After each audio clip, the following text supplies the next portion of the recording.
नमस्कार साथियों। लद्दाख के जाने माने एक्टिविस्ट और साइंटिस्ट सोनम वांगचुक, जो कि राष्ट्रीय सुरक्षा कानून 1980 के तहत जेल में थे, उनकी जो हिरासत है उसको रद्द कर दिया है केंद्र सरकार ने। उनकी सुनवाई जो है वो 17 मार्च को होनी थी, उससे पहले ही केंद्र सरकार ने उनकी हिरासत को रद्द कर दिया है। और उनकी पत्नी के द्वारा जो हेबियस कार्पस लगाई थी वो कोर्ट में लंबित थी और उस पर 17 तारीख यानी 17 मार्च को सुनवाई होनी थी। इससे पहले ही उनकी हिरासत को केंद्र सरकार के द्वारा रद्द कर दिया गया है। और इस मामले में सुप्रीम कोर्ट ने सरकार को बहुत बड़ी फटकारे लगाई है, और फटकारे लगाने के साथ ही उनके द्वारा जो वांगचुक के भाषण जो थे उनको तोड़ मरोड़ कर पेश किए गए, उस पर भी उन्होंने बहुत सुप्रीम कोर्ट ने अच्छी खासी टिप्पणियां की है।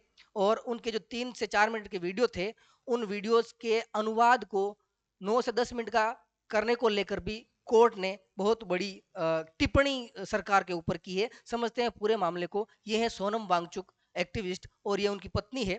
चलिए बात को समझते हैं, क्या कहा है कोर्ट ने, क्या कहा है और केंद्र सरकार ने क्या कहा है। बात को समझते हैं साथियों। वीडियो अंत तक जरूर देखना पूरे मामले को समझने के लिए। लद्दाख के एक्टिविस्ट सोनम वांगचुक की हिरासत को केंद्र सरकार ने नेशनल सिक्योरिटी एक्ट 1980 यानी एनएसए के तहत 14 मार्च को रद्द कर दिया है। यानी अब वह जेल से बाहर आ जाएंगे, अब वह हिरासत में नहीं रहेंगे। इस हिरासत से बाहर आने के क्या क्या फायदे होंगे उनकी भी बात अपन वीडियो के अंत में करेंगे, समझेंगे इस चीज को। उनकी हिरासत को चुनौती देने वाली जो हेबियस कार्पस याचिका जो है वो सुप्रीम कोर्ट में लंबित थी। सुनवाई के दौरान कोर्ट ने सरकार से कई सवाल पूछे, खासकर भाषणों, सबूतों और स्वास्थ्य को लेकर। क्योंकि उन्होंने बताया था कि उनको पेट दर्द है और वो बीमारी से ग्रसित हैं, लेकिन सरकार ने उनकी जो याचिकाएं हैं वो खारिज कर दी थी और उनको हिरासत से बाहर निकालने के लिए मना कर दिया था। तो इस पर सुप्रीम कोर्ट ने बड़ा एक्शन लिया है। समझते हैं बात को। देखिए, हुआ क्या था मामला। हुआ ये था साथियों कि लद्दाख के सामाजिक कार्यकर्ता सोनम वांगचुक 26 सितंबर 2025 को लेह में जिला मजिस्ट्रेट नेशनल सिक्योरिटी एक्ट 1980 के तहत हिरासत में लिया गया था। यानी इनको 26 सितंबर को जिला मजिस्ट्रेट द्वारा एनएसए के तहत हिरासत में लिया गया था। आरोप क्या लगाया था इनके ऊपर आरोप लगाया था कि वे राष्ट्रीय सुरक्षा के लिए हानिकारक गतिविधियों में शामिल है, यानी वे देश विरोधी गतिविधियों में शामिल है। जब एनएसए लगता है तो एनएसए उसी आधार पर लगता है कि कोई व्यक्ति हमारे देश का देश विरोधी गतिविधियों में शामिल हो, तब लगता है। उनके ऊपर ये आरोप लगाया गया था। लेकिन और राज्य के दर्जे की मांग को लेकर हुए प्रदर्शनों से हालात बिगड़े थे। वे शांतिपूर्ण प्रदर्शन चाहते थे, उन्होंने ऐसा अपनी बातों में भी कहा है। और वे गांधी जी के अहिंसात्मक रूप से अहिंसात्मकता का जो उनका संदेश था उसके साथ में वो जो है प्रोटेस्ट कर रहे थे। लेकिन उनकी बातों को तोड़ मरोड़ के जो पेश किया गया उस पर बड़ी सुनवाई यहाँ पर की गई है। हिरासत के बाद में उन्हें जो है जोधपुर सेंट्रल जेल में भेज दिया गया था, जहाँ पर वो लगभग 5 महीने की जेल काट चुके थे। लगभग आधी जेल जो है वो काट चुके थे। उनकी पत्नी जो है गीतांजलि अनगोमा ने 3 अक्टूबर को है ना, 2025 की बात है, सुप्रीम कोर्ट ऑफ इंडिया में बंदी प्रत्यक्षीकरण यानी हेबियस कार्पस याचिका दायर की थी और हिरासत को चुनौती दी थी कि ये जो हिरासत की गई है, वांगचुक की जो हिरासत है, उनको जो जेल में भेजा गया है, डिटेन किया गया है, वो अवैध है, एनएसए के तहत नहीं आता है। तो उसको चुनौती दी गई थी उनकी पत्नी के द्वारा। पांचवी बात, सुनवाई के दौरान कोर्ट ने केंद्र सरकार से कई सवाल पूछे। और सवाल किस प्रकार से पूछे साथियों? वांगचुक के भाषणों को 24 सितंबर की हिंसा से क्या संबंध है? कोर्ट ने कहा कि 24 सितंबर की जो हिंसा हुई उनका उनके भाषणों से क्या संबंध है, ये सरकार कोर्ट को बताए। जिन 4 वीडियो को सबूत बताया गया वे उन्हें समय पर क्यों नहीं दिए गए? यानी जिन 4 वीडियो के आधार पर उन पर एनएसए लगाया गया, वो जो वीडियो के जो सबूत है वो उन्हें क्यों नहीं दिखाए गए? पेन ड्राइव जो दी गई थी उसके अंदर वो चारों के चारों वीडियो नहीं थे और वो उन्होंने देखे भी नहीं थे। और केंद्र सरकार ने सुप्रीम कोर्ट ने यह भी कहा कि अगर उन्होंने देखा, उन वीडियो को देखा, तो उनके जो है आप लिखित नोट भी ले सकते थे, उनके साइन ले सकते थे, हाँ मैंने ये देख लिया। ऐसा आपके पास में क्या सबूत है? कोई सबूत नहीं है। तो वीडियो जो है वो समय पर क्यों नहीं उपलब्ध करवाए गए? एक बात और कही कि भाषणों के अनुवाद में इतनी बड़ी विसंगति क्यों है कि जब आप जो उनके भाषण है, उनका वीडियो जो है वो 3 से 4 मिनट का है, जबकि उनका अनुवाद 9 से 10 मिनट का है। तो ये एक विसंगति क्यों उत्पन्न हो रही है? यानी 3 से 4 मिनट के वीडियो का अनुवाद जो है वो इस एआई के दौर में, ये कोर्ट के द्वारा कही गई बात है कि एआई के दौर में 98% जो है वो उसकी एक्यूरेसी होती है। तो अनुवाद में इतनी गड़बड़ी क्यों है? बहुत बड़ी बात है कि जो है बातों को तोड़ मरोड़ कर जब पेश किया जाता है तो किसी को भी जो है कितना भी नुकसान पहुंचाया जा सकता है।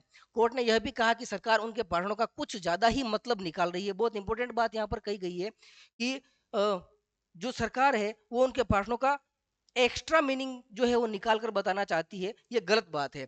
वांगचुक की तबीयत खराब होने की बात सामने आई, इसलिए कोर्ट ने सरकार से मेडिकल आधार पर रिहाई पर विचार करने को कहा, लेकिन सरकार ने इसे स्वीकार नहीं किया कि उनकी तो तबीयत ठीक है, उनका अच्छे से इलाज चल रहा है, उनको कोई समस्या नहीं है, और सरकार ने उनकी जो है तबीयत खराब के कारण जो है उनकी रिहाई को रद्द कर दिया। बाद में जब मामला 17 मार्च को फिर से सुनवाई के लिए तय था, यानी अभी 17 मार्च को सुनवाई होनी थी, उससे पहले ही 14 मार्च को केंद्र सरकार ने उनका एनएसए के तहत जो हिरासत वाला आदेश था वो रद्द कर दिया और कहा कि अब इनको हिरासत में नहीं रखेंगे, एनएसए के तहत ये हिरासत में नहीं रहेंगे।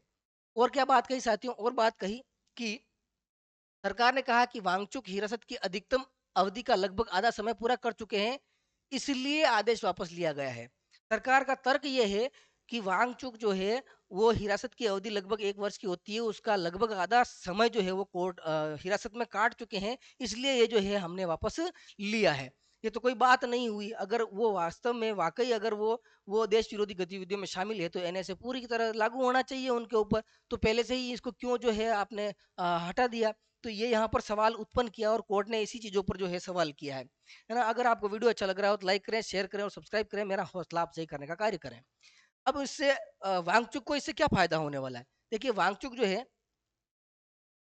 हिरासत से कानूनी राहत इनको मिलेगी। कैसे मिलेगी? एनएसए के तहत वे निवारक हिरासत में थे। आदेश रद्द होने के बाद उनकी जेल में रहने की कानूनी बाध्यता जो है वो खत्म हो जाएगी, और खत्म होने से एक और फायदा होगा, यानी उन्हें आगे उसी आदेश के आधार पर बंद नहीं किया जा सकता, उन्हें डिटेन नहीं किया जा सकता। जो पहले जो आदेश था उसके आधार पर अब वापस डिटेन नहीं किया जा सकता। आगे क्या होगा? आगे की लंबी हिरासत से उनको बचाव मिलेगी। अब वो हिरासत में नहीं जाएंगे। एनएसए में किसी व्यक्ति को अधिकतम लगभग 12 महीने तक हिरासत में रखा जा सकता है। ठीक है। आदेश रद्द होने के से वे बाकी संभावित अवधि की हिरासत से बच गए हैं, यानी लगभग 5 साढ़े 5 महीने हो चुके हैं, आधी अवधि हो चुकी है, अब उनको हिरासत में नहीं रखा जा सकता। उनकी याचिका का उद्देश्य पूरा हुआ। उनकी जो हेबियस कार्पस की जो याचिका उनकी पत्नी के द्वारा दायर की गई थी उसका उद्देश्य पूरा हुआ। उनकी पत्नी द्वारा सुप्रीम कोर्ट ऑफ इंडिया में दायर हेबियस कार्पस याचिका का मुख्य उद्देश्य ही हिरासत को चुनौती देना था और हिरासत खत्म हो चुकी है।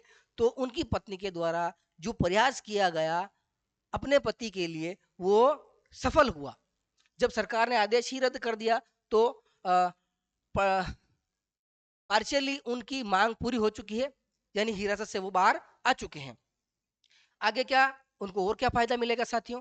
उनको और ये फायदा मिलेगा कि सरकार की कार्रवाई पर सवाल मजबूत हुए हैं कि सरकार जो है वो पहले तो डिटेन कर रही है, हिरासत में ले रही है, और फिर खुद ही बिना ही सुनवाई के खुद ही उस आदेश को रद्द कर रही है। तो सरकार पर बहुत सारे सवाल यहाँ पर खड़े होते हैं। सुनवाई के दौरान कोर्ट ने सबूत, वीडियो और भाषणों के अनुवाद पर सवाल उठाए, कोर्ट ने उठाए।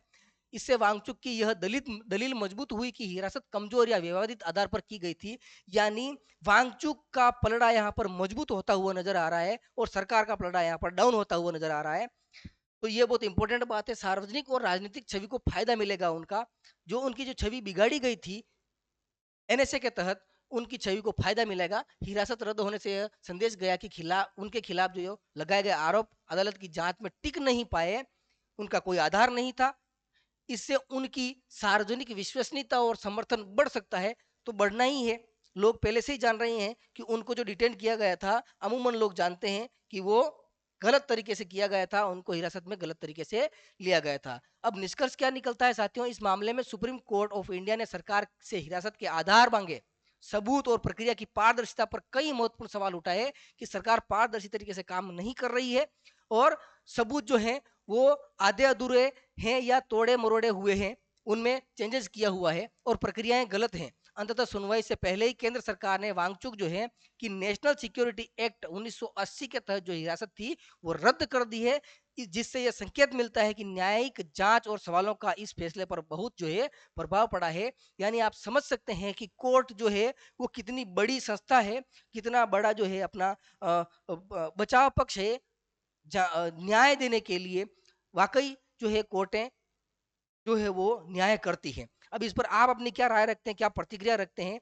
क्या उनका जो ये हिरासत रद्द हुई है, ये जायज़ है, या आप कोई अन्य अपने दिमाग में थॉट रखते हैं? अपनी प्रतिक्रिया कमेंट बॉक्स में कमेंट करके बताएँ। वीडियो को लाइक करें, चैनल को सब्सक्राइब करें, और अगर फेसबुक पर देख रहे हैं तो फॉलो बटन दबाना ना भूलें। मिलेंगे इसी प्रकार के किसी अन्य वीडियो में, तब तक के लिए धन्यवाद। Thank you.